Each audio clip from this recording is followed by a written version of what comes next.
The topic for today, Cal, the question is, what is the difference between stage hypnosis and hypnosis sessions with clients? And this is a big one, right? This is a question that I get all the time because a lot of clients, a lot of people think they're the same thing. Awesome. Yeah, I'm really happy working on this. Like everybody knows Cal Banyan as, the trainer, and also I see clients all the time at my office and online, and I've been doing it for like over 25 years.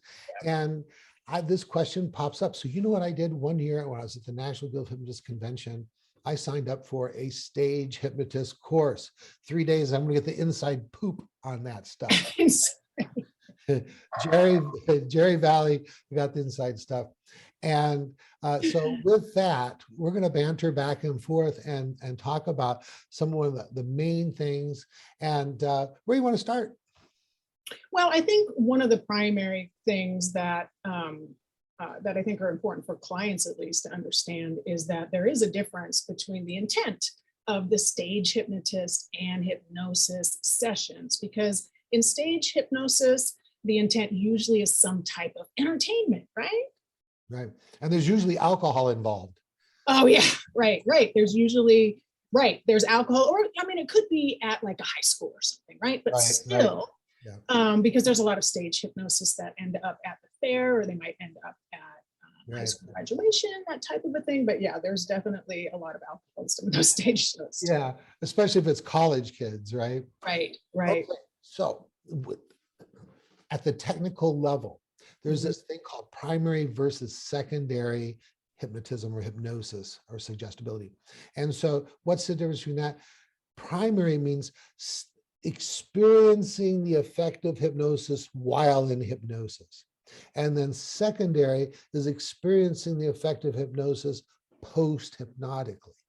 And in general, the stuff that's being done on stage is mostly primary suggestibility, where mostly when you go in to see a hypnotist, you don't want to just be like a non-smoker while you're in the hypnotist's office. You want to be a non-smoker after you leave the office. That's usually more important, Cal. I really want to be still a non-smoker when I leave, right? And the rest of the time too, right? So secondary is when they leave, right? When they're gone, they're out of the hypnosis office, and the secondary suggestion, they are going to accept that suggestion. You are, now a non-smoker. You were always a non-smoker, right? And they get to accept that suggestion forever, right? Yeah. Not just they get to have that suggestion so long as they like it and they want it, right? So now there is a little bit of hedging in here, and that is like some really good stage hypnotists, they'll do a little bit of post-hypnotic suggestion. For example, they'll say after the show's over and you go back to your seat, you're going to have this really strong urge to start barking like a dog. Okay, so that's post-hypnotically, and they'll do that, but that's rare, but that's something they will do. And as far as, so primary is what's happening while you're in hypnosis, secondary is after the hypnosis.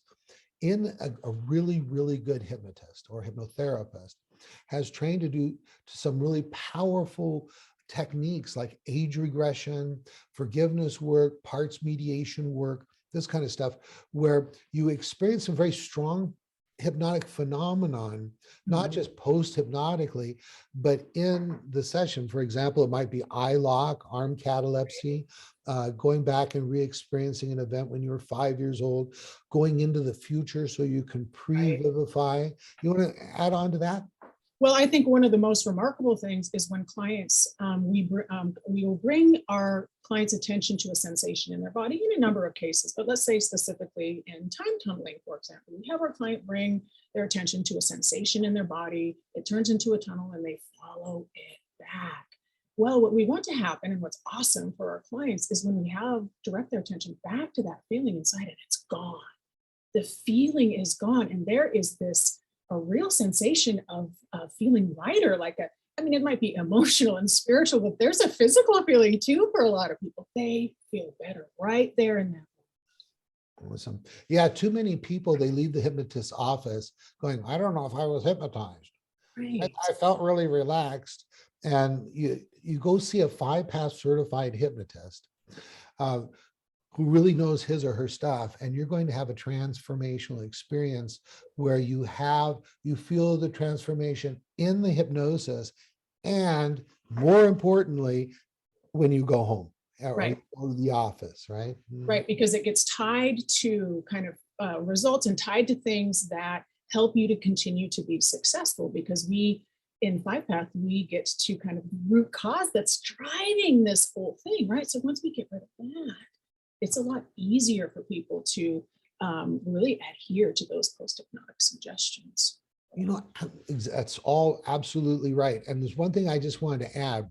One of the things I learned in stage hypnosis school is that you really don't need this is like a magician giving away, how the trick is done. And it's nice when people go into hypnosis, right? Mhm. But you really don't care. As a stage hypnotist, you're there to put on a good show and for everybody to have have a good time.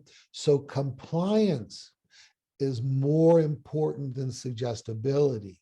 So in fact, they're saying, it's funny, I'll go to these towns and somebody will be like a really, really good person on stage, and he or she will follow me from town to town just because they enjoy getting up there, being a ham, being silly, and being the star of the show.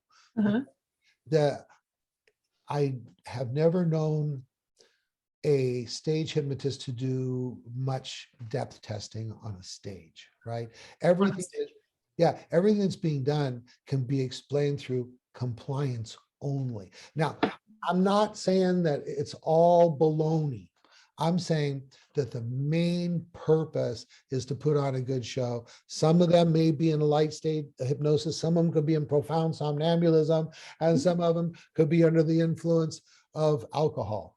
Right. And some of them still have tremendous cool experiences because they allow themselves to have experiences. So people are still getting, people wonder, hey, if I can do that on stage, I wonder what else I can do in the office, right? So there's some cool things that can happen there. But we could go on and on this for 2 hours. yeah. But I want to say one thing that we're kind of just hitting the edge of, and that I think someone could benefit from if they ever go in to see a hypnotist, right? And that is, maybe someone goes on stage and they don't really intend to go into hypnosis. They just want to go have a good time. And then what happens? They start following instructions and they just relax and have a good time and they go into hypnosis. Right. And so if someone is coming in to see Erika or I or any good 5-path hypnotist, then don't worry about if you're in hypnosis or not. Just relax, have a good time, and let the hypnotist judge that. And you know what? Sometimes the best hypnotic induction is, hey, let's just pretend you're going into hypnosis. And you know what? You will, because that which the mind expects to achieve, it tends to achieve. Yeah. All right. You want to wrap it up? Yeah, everyone, I am Erika Flint. Thanks for joining here today. And you can find me at CascadeHypnosisTraining.com. I hope to see you in the hypnosis classroom soon. All right. And I'll tell you what, I get nothing but really, really, really excellent, good feedback about Erika's classes. The people go through her class. Now, her class is the 5-path class. It's the class I developed. She teaches it. She puts her own sparkly personality on it and stuff, and supports her students. And by the way, everyone that goes through our course, it could be Erika's or Penny's or mine, the same course. You go into one of the best supporting networks in the world of hypnosis. All right, this is Cal Banyan, and you know what? I'd love to see you in class. You can go and see me at calbanyan.com. All right, Cal Banyan, over and out.